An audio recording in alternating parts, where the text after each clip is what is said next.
그런데 연구실에서 대체 이걸 왜 만들까요? 그것이 바로 오늘의 핵심 주제입니다.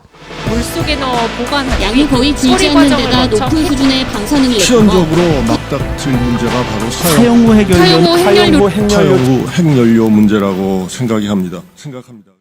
네, 사용 후 핵연료. 이게 어떤 뜻을 가지고 있는가를 떠나서 뉴스나 언론에서 이 사용 후 핵연료라고 하는 것을 여러분들께서 들어보셨을 거라고 생각합니다. 왜냐면 우리가 당면한 문제 중에 꼭 해결해야 되는 하나의 문제이기 때문입니다. 현재 우리나라에서 사용되고 있는 전기에너지의 큰 비중은 사실 원자력 발전이 담당하고 있습니다. 원자력 에너지라 함은 원자 내에 잠재되어 있는 에너지를 활용해서 열에너지를 만들고 그걸 통해서 전기를 만드는 그런 발전을 말하는데요. 문제는 이런 식으로 발전이 일어나고 나서 남은 핵 폐기물, 그러니까 사용 후 핵연료가 지금 원전 안에 그대로 축적이 되고 있다는 것입니다. 지금 현재 자료에서 볼 수 있듯 원전 안에 있는 사용 후 핵연료가 점점 포화를 맞이하고 있다는 것을 확인할 수 있습니다. 그렇다면 이런 핵 폐기물, 그러니까 방사성 붕괴가 가능한 방사능 물질이 들어있는 그런 폐기물이죠. 이런 폐기물들을 우리는 어떻게 다뤄야 할까요? 그러려면 먼저 이 방사성 폐기물이 어느 정도의 수준으로 방사능을 가지고 있는지를 알아야 하겠죠. 그래서 이 폐기물을 우리가 3단계로 구분해서 부르고 있습니다. 첫 번째로 저준위 방사성 폐기물, 두 번째 중준위 방사성 폐기물, 그리고 마지막으로 고준위 방사성 폐기물이 바로 그것들이죠. 중준위와 저준위 방사성 폐기물은 엄밀하게 따져 들어가면 그 구분이 좀 어렵지만 쉽게 말하면 방사성 물질이 묻었거나 직접적으로 혹은 간접적으로 방사성 물질에 노출되었을 때 그 노출된 폐기물들을 혹은 방사성 물질이 묻은 도구라든지 시료라든지 이런 것들을 통칭해서 중저준위 방사성 폐기물이라고 부릅니다. 이들 모두는 고체 상태의 안정적인 형태로 변환한 다음 경주에 있는 방패장의 지하 동굴 처분 시설에서 매립해서 처분하고 있습니다. 이와 같은 모든 중저준위 방사성 폐기물을 고체 상태로 안정적에 보관하는 이유는 혹시나 여기 있는 방사능 물질이 우리 인간 사회로 침투해서 사람에게 피해를 입히지 않게 하게끔 아주 안정적으로 철저하게 보관하기 위해서 고체 상태로 만드는 것입니다. 기체나 액체 상태로 있으면 누출이 훨씬 쉽기 때문이죠. 그리고 마지막으로 고준위 방사성 폐기물이라는 것이 있습니다. 그리고 이 고준위 방사성 폐기물이 바로 사용 후 핵연료입니다. 이 사용 후 핵연료는 사실 용어에 그 설명이 다 들어가 있습니다. 사용하고 남은 핵연료, 그러니까 핵연료를 태우고 남은 것이죠. 그렇다면 핵연료를 태우고 남은, 그러니까 사용 후 핵연료인 상태에서는 어떤 성분들이 녹아있길래 우리가 그걸 고준위 방사성 폐기물이라고 부르는 것일까요? 기본적으로 우리나라는 경수로를 많이 사용하기 때문에 경수로를 기준으로 설명을 해보도록 하겠습니다. 기본적으로 우라늄 235가 여전히 남습니다. 한 1% 정도 남고, 그리고 한 3.4% 정도가 핵 분열로 생성된 물질입니다. 그러니까 우라늄 덩어리가 쪼개지면서 만들어진 크립톤, 바륨, 세슘 이런 것들을 말하는 거겠죠. 이들은 굉장히 불안정한 핵을 가지고 있어서 계속해서 알파 입자나 아니면 방사성 물질을 계속해서 방출하는 방사능을 가지고 있는 물질이기 때문에 주의해서 봐야겠죠. 그런데 핵연료를 태우다 보면 이 우라늄보다 더 큰 핵종으로 변하는 경우가 있습니다. 예를 들면 우라늄이 92번이잖아요. 근데 더 큰 핵종, 예를 들면 플루토늄, 아메리슘 이런 걸로 변하는 경우가 있어요. 이렇게 더 커지게 되면 반감기가 굉장히 길어져요. 왜냐면 안정된 핵까지 내려오는 동안에 그 시간이 물리적으로 굉장히 오래 걸리게 되는 것이죠. 그만큼 더 오랫동안 내뿜게 되는 것입니다. 이렇듯 고준위 방사성 폐기물, 그러니까 사용 후 핵연료는 직접적으로 핵분열에 참여를 해서 만들어진 핵종 또는 핵분열을 하다가 커진 핵종, 이런 것들이 계속해서 방사성 물질을 방출하기 때문에 이것이 말씀드렸던 것처럼 인간 사회로 나왔을 때 아주 큰일을 일으킬 수 있는 매우 위험한 물질이 될 수 있기 때문에 매우 신중하고 안정적으로 이것을 어떻게 다뤄야 할지를 고민해야 됩니다.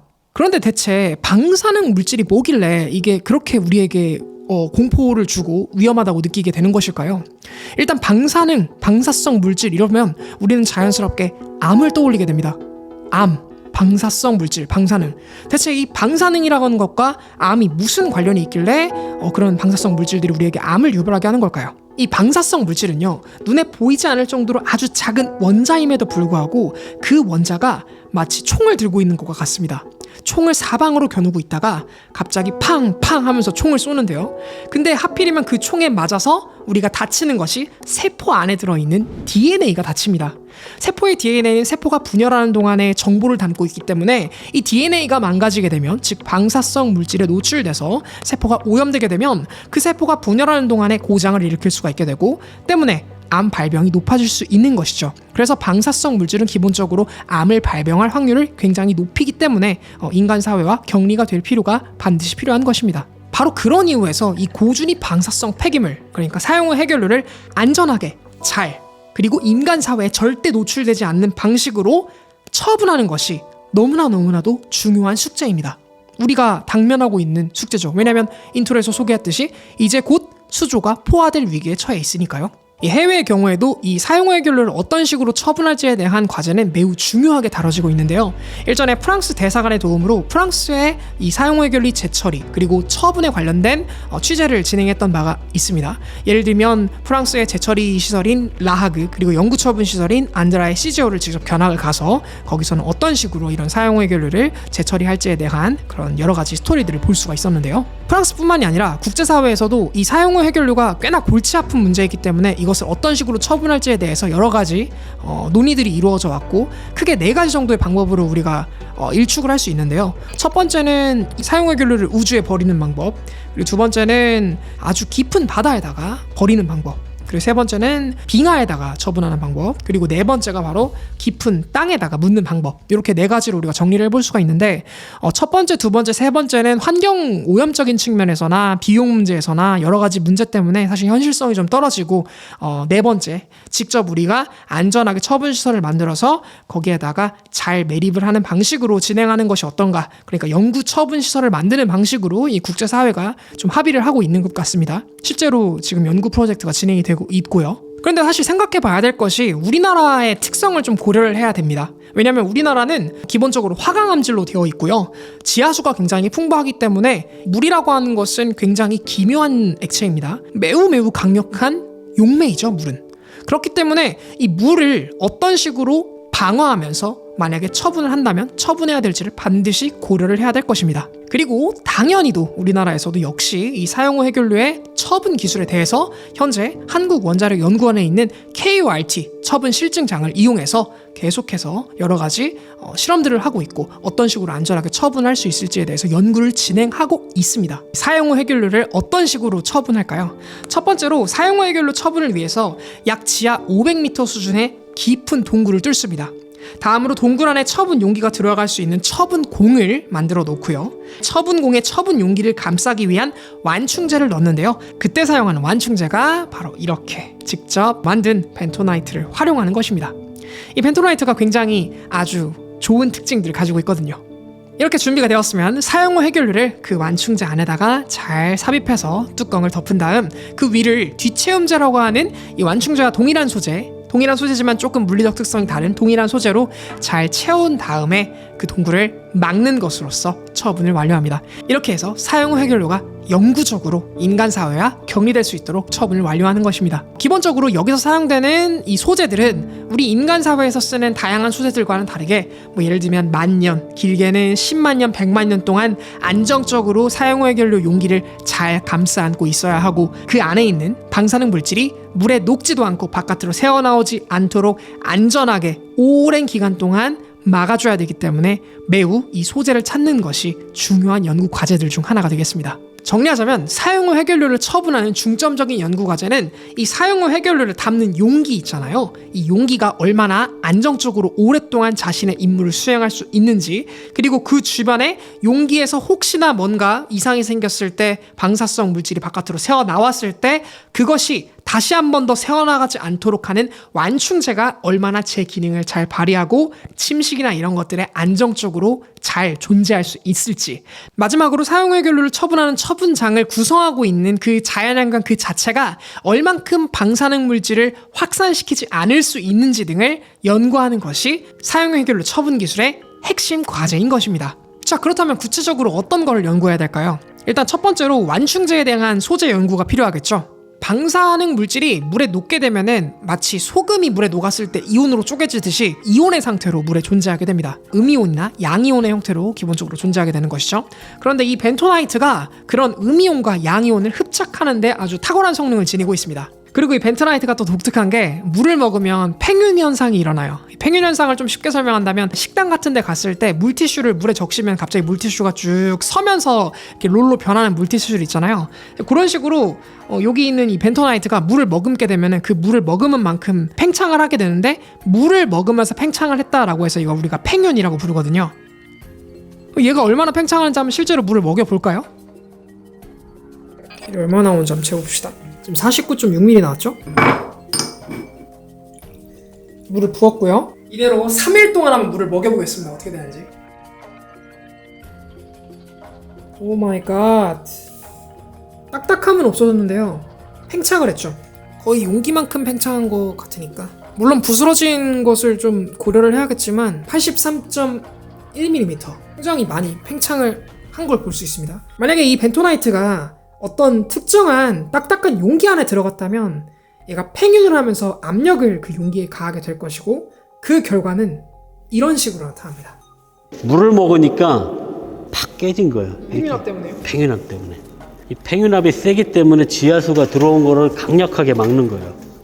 사이즈가 늘어나는 걸 같이 확인해 봤습니다. 그러니까 어떤 특정한 용기 안에다가 벤토나이트로 만들어진 뭔가 물질을 꽉 채우면 거기에 만약에 외부로부터 지하수가 침입을 하였을 때 이 벤토나이트가 팽윤하면서 단단하게 외벽을 막아주는 그런 효과를 발휘하게 됩니다. 그래서 그 내부에 사용 해결료가 유출되지 않는 최적의 소재로 지금 여겨지고 있는 것이죠.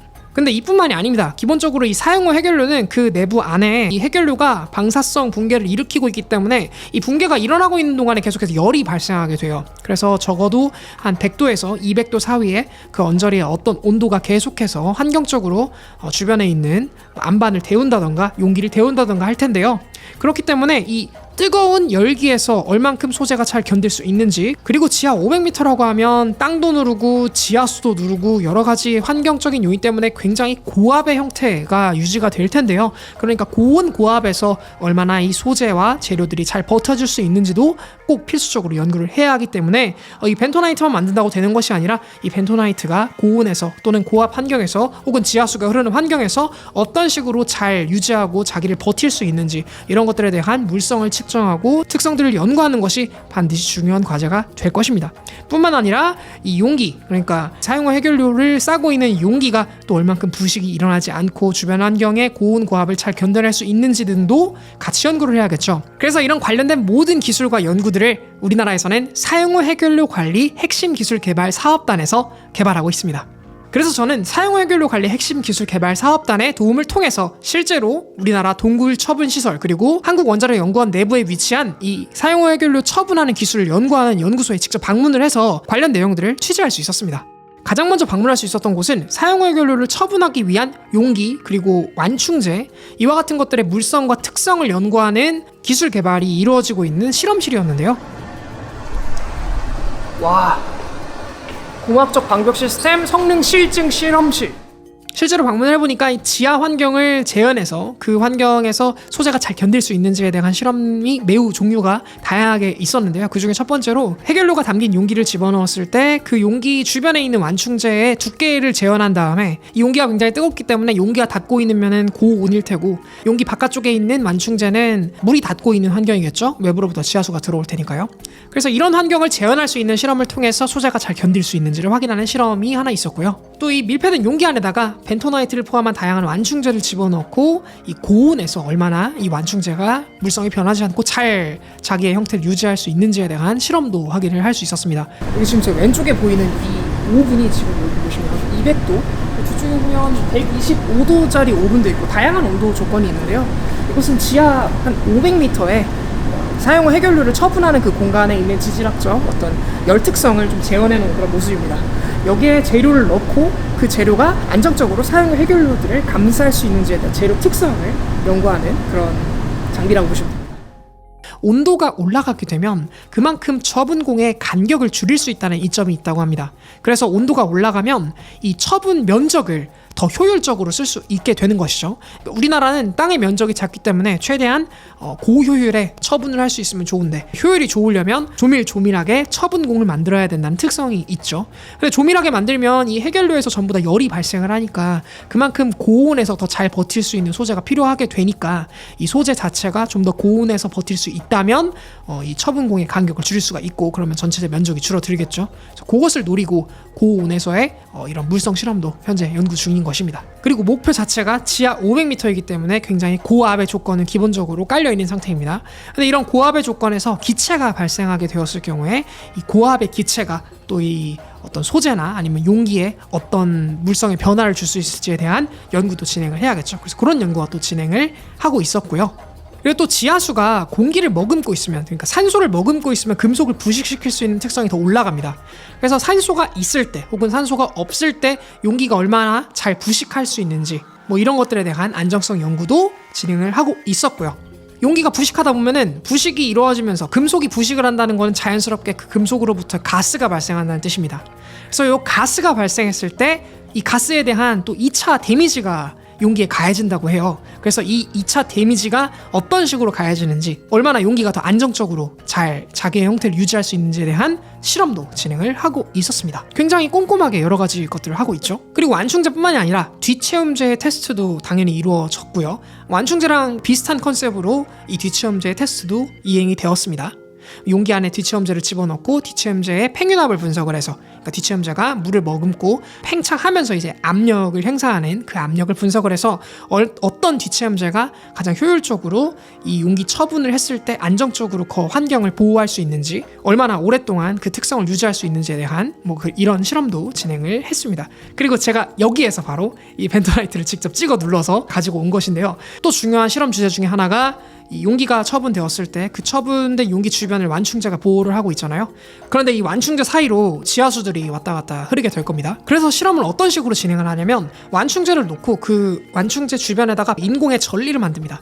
그 다음 거기에다가 물을 흘려서, 지하수겠죠, 지하수 환경을 구현함으로써 중간에 들어가 있는 완충제가 얼마나 그런 지하수에, 이 흐르는 물에 침식이나 이런 것들에 안정적으로 잘 존재할 수 있을지, 이런 것들에 대한 연구도 진행을 합니다. 그리고 벤토나이트를 제작할 때 이 벤토나이트가 실제로 얼마 정도의 밀도를 가지고 있는지를 측정을 어떤 식으로 하는지 잘 모르잖아요. 벤토나이트를 파괴하지 않고 밀도를 아는 방법이 굉장히 좀 신선하고 놀라웠습니다. 섬광 계수기라고 하는 것을 활용했어요. 요거는 홀더인데요. 지금 이 안에 세슘 방사성 동위원소 시료가 이렇게 들어가 있습니다. 시험을 위한 시료이기 때문에 그렇게 위험한 시료는 아니고요. 여기 지금 이 세슘 방사성 동위원소를 잘 고정을 하면 홀더 앞쪽에 있는 이 작은 구멍을 통해서 이제 감마선을 방출하게 됩니다. 그럼 이 감마선이 이 가이거 계측기에 계측이 될 텐데요. 얼마가 나오는지 한번 보시죠. 실을 놓지 않았을 때는 시간당 0.14에서 1.5 정도, 그러니까 자연 그냥 방사선 수준이죠. 그 정도의 지금 방사선이 계측되는 걸 확인할 수 있는데요. 시료를 여기다 이렇게 놓으면 이렇게 지금 유의미하게 방사선의 조사량이 지금 차이가 나는 것을 볼 수가 있습니다. 이런 식으로 벤토나이트 블럭을 계측기 앞쪽에다가 두게 되면 실을 통과하는 감마선 양이 얼마인지를 저희가 확인할 수 있고, 이걸 통해서 이 시료의 밀도를 파괴하지 않고 측정할 수 있다, 이렇게 생각해 볼 수 있습니다. 그래서 이게 얼마가 떨어지냐에 따라 밀도를 계산할 수 있다고 해요. 그러니까 이 방사선 계측기를 통해서 이 벤토나이트를 부시지 않고 밀도를 알 수 있는 그런 실험 장소였습니다. 실제로 이런 것들이 그러면은 우리나라 지하 환경에서 잘 작동하는지, 실제로 그 안에서의 음이온과 양이온은 어떤 식으로 확산이 되어가는지 이런 것들을 연구하기 위해서 한국원자력연구원 안에는 지하 한 90m 정도 내부로 들어갈 수 있는 길고 긴 동굴이 있습니다. 지금 저는 박사님과 함께 여기 지하처분 연구시설 들어가기 직전 지금 동굴 앞쪽에 와 있는데요. 네, 커트라고 부르죠. 한국원자력연구원 지하처분 연구시설. 벌써 4번째 들어갑니다. 그렇게 업데이트 된 게 없는데. 네. 뭔가는 여러 번씩 들어야 돼요. 네. 와, 저 앞에 저 구름인가요? 네. 보일까 모르겠는데요. 저 앞에 지금 뿌연 거 보이시죠? 저 구름입니다. 온도차 때문에 구름이 세상에 발생을 해요. 그래서 여기에서 실증 실험들이 이루어지고 있고, 또 실험실 실험들도 다양하게 이루어지고 있습니다. 어떤 실험들이 이루어지고 있는지 같이 하나씩 들여다보죠. 일단 기본적으로 아까 전에 실험실에서 했던 그 실험을 실제 안반에서도 똑같이 구현해서 실험을 하는 그런 실험들이 여러 가지가 준비가 되어 있는데요.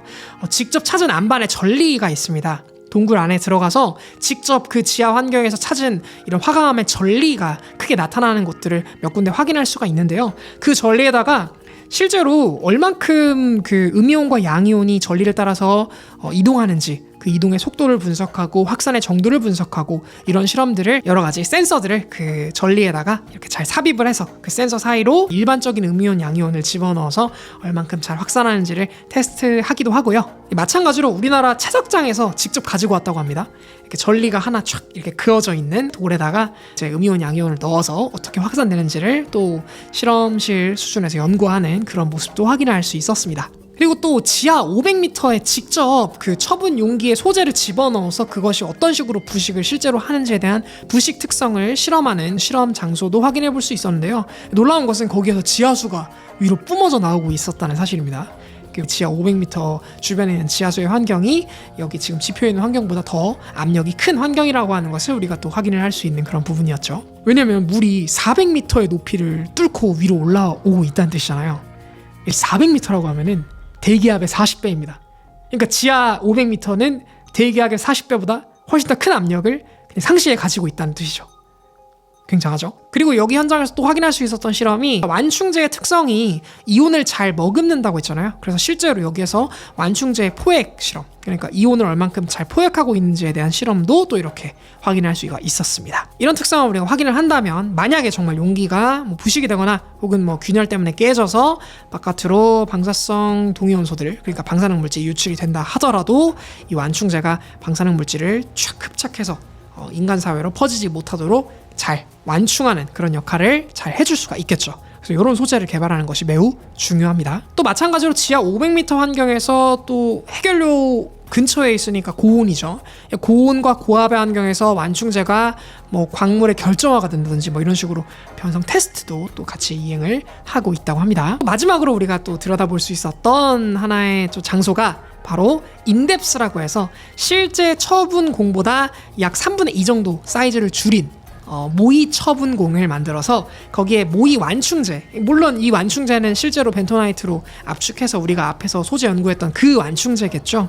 그래서 그 완충제를 잘 주변에 감싸고 그 안쪽에는 실제 해결료봉을 집어넣은 용기를 집어넣을 수는 없으니까 이제 그 용기가 발산하는 온도를 재현할 수 있는 이제 히트봉을 집어넣어서 얼만큼 완충제의 특성을 잘 유지할 수 있는지 그런 것들을 실험하는 인뎁스 실험도 확인할 수 있었습니다. 이렇게 다양하게 연구 개발된 기술들은 실제로 우리가 나중에 숙제를 이행할 때, 그러니까 우리의 사용 후 해결료를 나중에 안전하게 처분해야 될 시기가 왔을 때 우리 인간 사회로부터 이 사용 후 해결료가 지하 500m 깊이에 안전하게 우리와 절대 닿을 수 없는, 영구적으로 닿을 수 없는 환경을 구축하기 위해서 큰 도움을 제공을 해주겠죠. 이 사실 사용 후 해결료 처분 기술을 개발하는 것은 원자력 발전소를 계속해서 가동하느냐 가동하지 않느냐의 문제를 떠나서 지금 현재까지 계속해서 누적된 사용 후 해결료를 어떻게 처분할지에 대한, 그러니까 결국에는 궁극적으로 우리가 반드시 해결해야 될 숙제이기는 합니다. 그래서 일각에서는 원자력 발전을 더 이상 운영을 안 하고 원전을 그냥 닫으면 되는 게 아닌가요? 라고 말을 할 수 있지만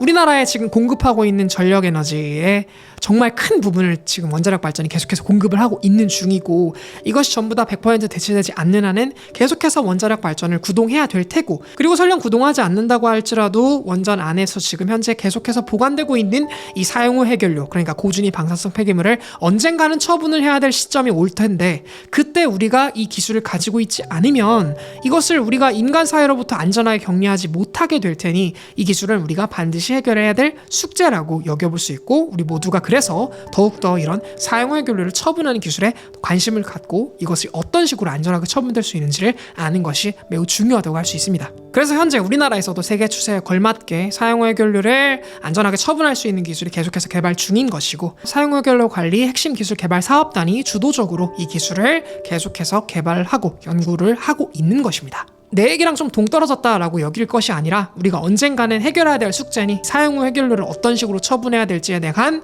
관심과 어떤 식으로 우리가 의사결정을 할 수 있을지에 대해서도 고민을 하고, 또 이런 기술이 현재까지 계속해서 우리나라에서 주도적으로 특히 사용 후 해결료 관리 핵심 기술 개발 사업단에서 기술 개발을 관리하고 감독하고 또 이행하고 있다고 하는 것을 여러분들이 꼭 아셨으면 좋겠다는 취지에서 이번 영상을 만들게 되었습니다. 오늘 제가 소개드린 내용이 여러분께 도움이 됐길 바라면서 전 또 다음 주제를 가지고 여러분들 찾아뵙도록 하겠습니다.